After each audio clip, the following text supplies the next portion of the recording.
এই ভারত ভেঙে দাও, এই ভারত খুন করে, এই ভারত ভেঙে দাও, এই ভারত খুনি পালে, এই ভারত ভেঙে দাও, এই ভারত খুনি পালে, এই ভারত ভেঙে দাও, এই ভারত হাসিনা পালে, এই ভারত ভেঙে দাও, এই ভারত হাসিনা পালে, এই ভারত ভেঙে দাও, এই ভারত কসাই পালে। এই ভারত ভেঙে দাও। এখনো খুনিদেরকে দেশে ফিরিয়ে আনলে কোনো নাম নাই। আপনারা দেখতে পাচ্ছেন এখনো ডায়াপার উপরে জাহাঙ্গীর দেশের ভেতরে এত অপরাধে ঘুরে বেড়াচ্ছে, অস্ত্র উদ্ধার হয় নাই, এখনো খুন সংঘটিত হচ্ছে।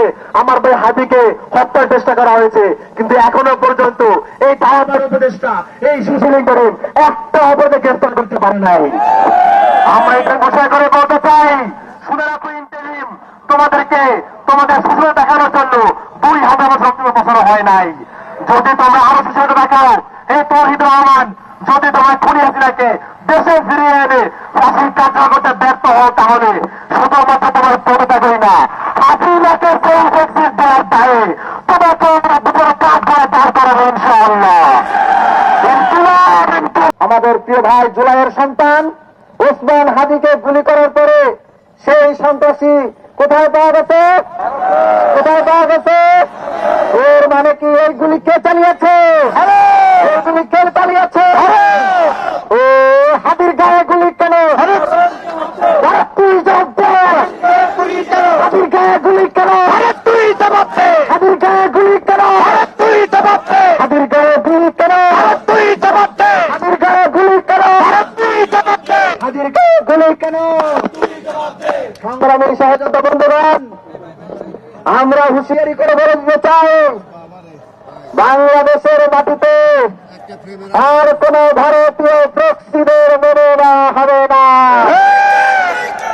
জুলাইয়ের 24-এ যেভাবে আমরা ভারতের প্রক্সি সেরাদাসী হাসিনাকে খেলে দিয়েছি, ঠিক একইভাবে ভারতের সকল প্রক্সিকে খেলে দেওয়া হবে এবং সিস্টার খেলে দেওয়া হবে, ভারতীয় দর্শনকে খেলে দেওয়া হবে, দিল্লির মিডিয়াকে খেলে দেওয়া হবে। সংগ্রামী সহযোগিতা বন্ধুগণ, বক্তৃতা আর কি দেব? পৃথিবীতে যদি কোনো ফকিন্নি দেশ থাকে সেটা হচ্ছে ভারত। পৃথিবীর মানচিত্রে ভারত হচ্ছে একটা ফকিন্নি দেশ। ওরা যেই পাতে খায় সেই পাতেই।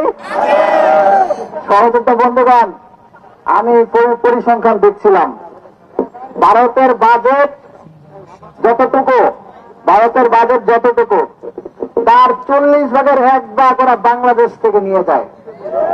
প্রায় 1,20,000 কোটি টাকা ওরা প্রতি বছর বাংলাদেশ থেকে নিয়ে যায়। তার মানে কি আমরা যদি এটা বন্ধ করে দেই তাহলে ভারত না খেয়ে মারা যাবে।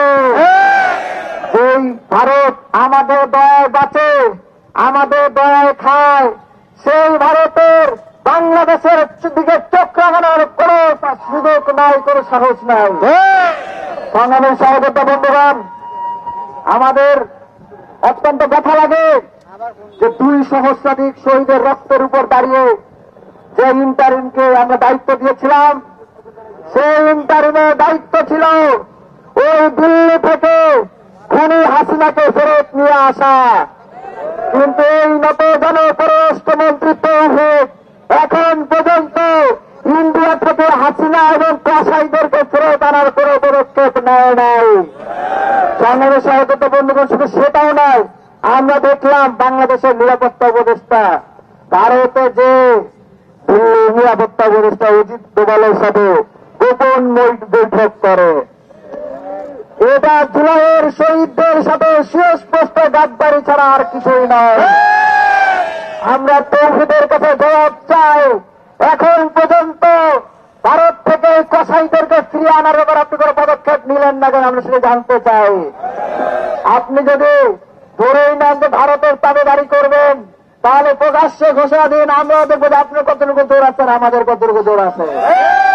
সংগ্রামী সহযোদ্ধা বন্ধুগণ, কথা ছিল এই জুলাই বিপ্লবের ভিত্তি স্থাপন হয়েছিল শহীদ আবরার শাহাদাতের মাধ্যমে। আমাদের শহীদ আবরার শাহাদাতের দাবি ছিল ভারতের সাথে যত বৈষম্যমূলক চুক্তি আছে সেই চুক্তি বাতিল করতে হবে। কিন্তু অত্যন্ত দুঃখজনক হলেও সত্য, 5 আগস্টের পরে এই ইন্টারিম গভর্নমেন্ট একটা বৈষম্যমূলক চুক্তিও বাতিল দেওয়ার কোন উদ্যোগ নেয় নাই। আমরা হুঁশিয়ারি করে বলে দিতে চাই, কাল বিলম্ব না করে ভারতের সাথে যত ধরনের ট্রানজিট আছে সকল ধরনের ট্রানজিট বাতিল করতে হবে।